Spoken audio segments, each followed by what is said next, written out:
Dragon Universe can be extremely confusing for newer returning players, especially now with its current changes. There are a lot of really amazing guides on the official Discord servers, but with so much stuff in the game, it's difficult to really make sense of it and really where to start as a complete beginner. Now, by no means am I the best that DU has to offer when it comes to teaching, but I've been here long enough to at least provide a starting point for people who are having trouble utilizing the mechanics of the game to their advantage. To start, for anyone who hasn't played very much, or even yet, this game is more similar to a survival game than it is your typical anime game. Not that you're going to be micromanaging your hunger and thirst, but I do want to prepare you for the mindset you'll need going into this game. This isn't the most complex game in the world, but there are a ton of options in this game, so you can play any way you want to, and that's where it gets really confusing. The gameplay revolves mostly around combat, but in order to get the edge in battle, you need the edge in support as well. Think of it like one giant anime resource war. And if you haven't played it yet, you should check it out. It's one of the best Dragon Ball inspired games I've ever played. Alright, enough yapping, let's get into it.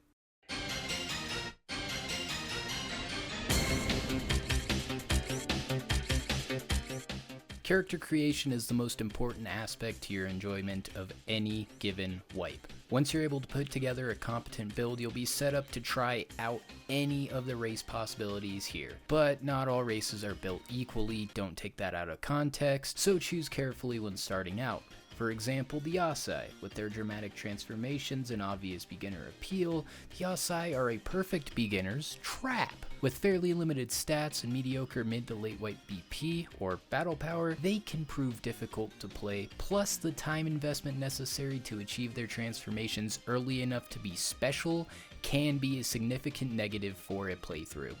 For your first characters, I personally recommend a human, alien, or Namekian. Their BP will keep up throughout the wipe, though do keep in mind that Alien can have crippling drawbacks if you're not careful about the build. But always remember, you don't have to be married to these characters, it's not hard to catch up on a remake, and you could always redo your build with technology later on. For the sake of the guide, we'll be following a human. It'll ask us for focus, my best playstyle is key, so we'll choose that, and it's asking us what playstyle basically we intend to choose so it can give us an appropriate buff since that is the human racial trait on making our character. Now we have finally arrived at the build sheet, so let's break each stat down. Energy is what controls our maximum energy cap. It's very important to put points in this with any build, but your overall build will determine how high this needs to be. Strength is what determines how hard a physical-based attack will hit. Very self-explanatory. Durability controls how much damage we take from a physical-based attack. Also very self-explanatory. Speed is our movement speed, also important to have in almost every single build. Once again, how high determined by your overall build. Force controls how much damage we do with energy-based attacks, and resistance controls how much damage we take from energy attacks. Accuracy controls how likely it is to hit an opponent, and reflex is the opposite, acting as our dodge and deflect chance. Regeneration and recovery control how fast we regain health for regen, and how fast we regain energy for recovery. Finally, anger determines how much of a BP boost we will receive from our anger state. If you happen to play a special race, keep in mind that your race may not actually have an anger state to boost off of. Humans start with 66 stat points and are definitely capable of keeping up throughout the wipe. If only that was canon. Either way, I'm going to set myself up with the build here. Now, a lot of people just need to see what a decent build looks like to understand what they need to do, but I'm going to go ahead and break down the building thought process here as well.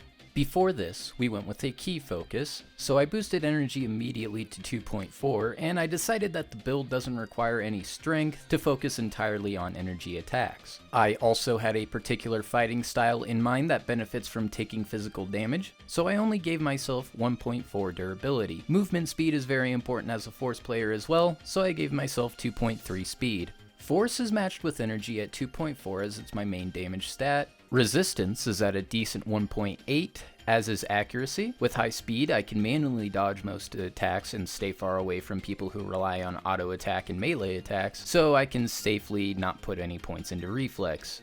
Since I'm a human with no perks for regeneration, I left that at 1 as well. And finally, as a Forcey, I put my recovery at 2 for a better power up, and in case of emergency situations like running out of energy.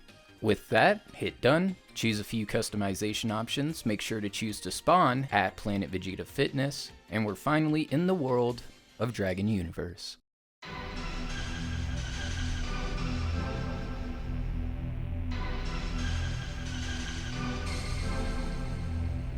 First we hit settings, then hotkey setup.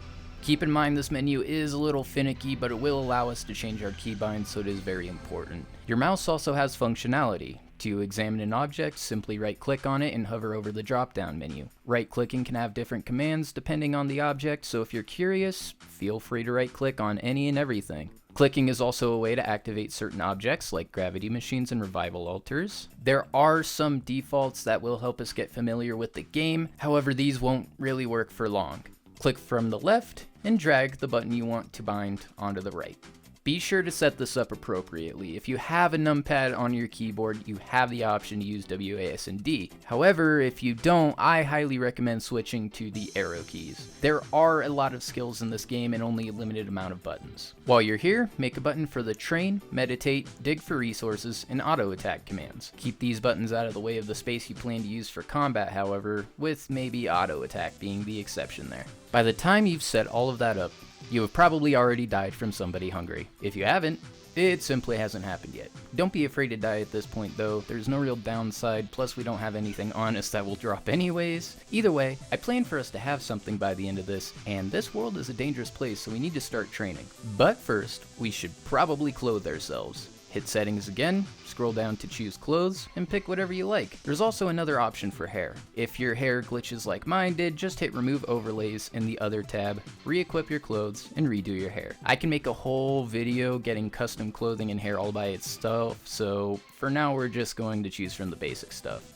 Alright, sexy. Now that we're all set up, let's get training. If you survived, you'll be able to exit out to the gym, and if you died, simply find the revival altar in the afterlife. Do not fall down the clouds. Click it and go to the King Kai training gym. For training, you have 4 main options.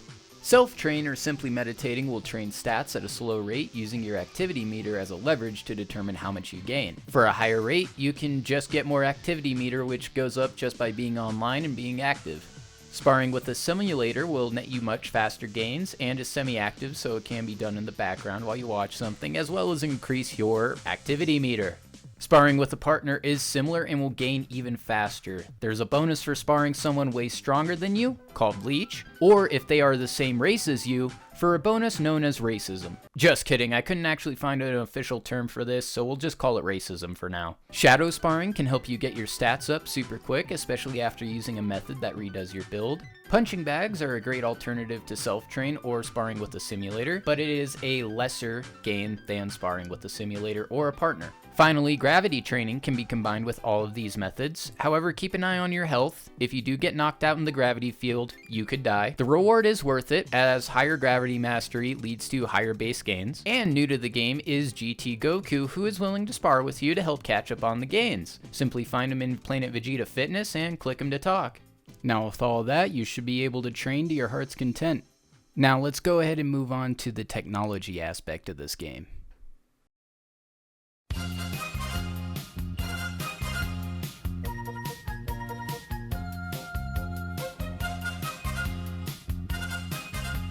So remember earlier when I called this game an anime resource war?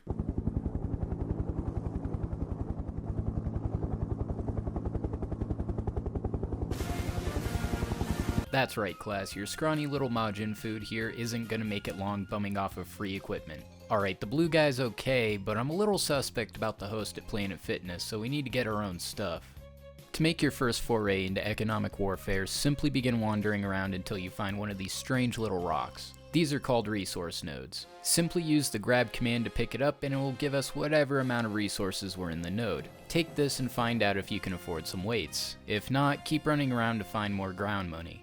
It's really not worth trying to dig right now, so this is our best income possible. Once you have enough, then you can make some weights. To use science, simply make a hotkey for the build menu and put it on a button off to the side. I personally use N. Press the hotkey to open the build menu and choose the science tab. This is a pretty big list, so dig through until you find the weights, or for me it was just on the top, and double click. I also went ahead and made a pee bag for a previous shot. Alright, so they have now dropped onto the floor below you. Pick them up and go to your items tab, right click the weights and select upgrade. Now just dump resources in and equip them. While weights are equipped, it will have your active battle power, but it will significantly boost your gains. Simply take them off when you need to fight at full power, it's that easy. In addition to resource nodes, you can also participate in events or dig to get resources. I highly recommend creating a hand drill if you're going to dig, or you can create a non-hand drill, which will net you some passive income, which can also be stolen, so watch out. Alright, so now that we have become the Wolf of West City, it's time to move on to the final stage. Combat.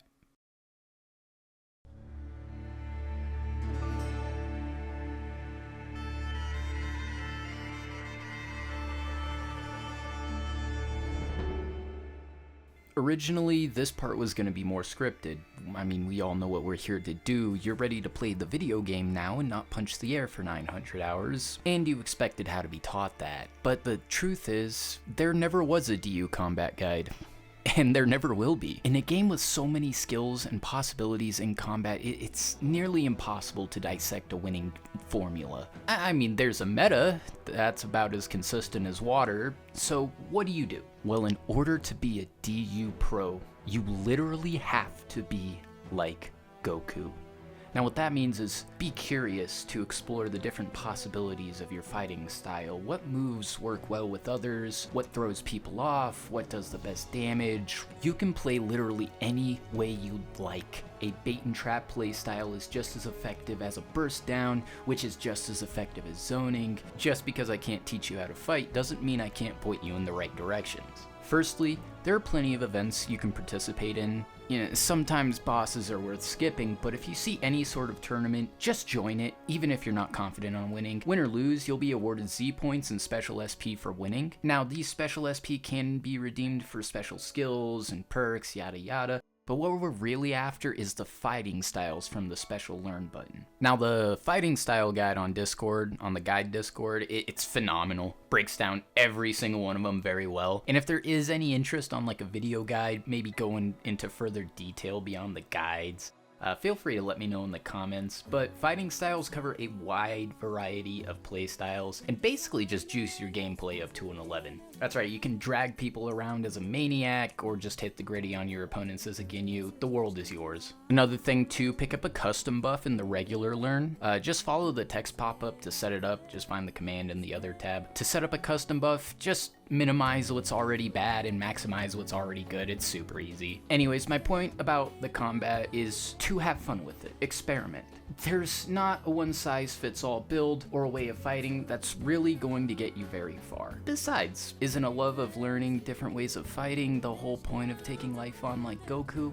Now, there are a few skills you'll definitely need. I'll just put them on screen here. Flash Kick, Zanzoken, combo successions sometimes, and toss. Those are the main things you'll want to use in almost every setup, but almost every single button after that is pretty much on you. Another couple ones that I would also recommend are Spread Shot Retreat and Shockwave. With Shockwave, you can Zanzoken around while you're shockwaving, as opposed to something like Explosive Wave, where it'll just kind of root you on the ground. But other than that, can't really teach you how to fight. I did also want to leave a brief section here to address the roleplay server, which, well, I mean, let's just say stay tuned. And by that I mean subscribe. Now! The RP server is usually up for a few months, then takes a hiatus for some times before reappearing. If you're a fan of Dungeons & Dragons, Red Dead RP, or similar timing, this is right up your alley, but be prepared to take it seriously, at least while you're in character. That's not saying humor isn't allowed there, but they are trying to tell a story there, and annoying gags every 5 seconds really distracts from the experience. Just read the rules and you'll be fine, really. If it's not something you're interested in, the main server or any of the other servers are cool too. But don't be mad if you go into the RP server and get banned for randomly attacking people. Like, that's literally on you. A full video breaking down the RP side of things could be fun. Let me know if anyone wants to see that. So yeah, that's the basics of Dragon Universe. As you've probably figured out by now, this is literally for the most bare baby ass of new players. There's just so much goddamn shit in this game that fitting it into a single, concise video it's just impossible, bro. In fact, this video is more designed for you to show people that are on the fence about actually diving into DU. It's not some comprehensive guide that you'll be coming back to very often, but there's just nothing else on YouTube that introduces the basic stuff that you need to just get started. All the guides are really just late game stuff for how to build something, or if you can even find a decent YouTube video on YouTube, at least about DU. But every journey has to start somewhere. So if you're part of the target audience, I'm glad to be part of your beginning. Just kidding. I'm spawn camping Planet Vegeta Fitness right now. I don't even have Absorb. I'm just a menace. Better tap back in, buddy. I'm eating your corpse as we speak. God, that was so weird.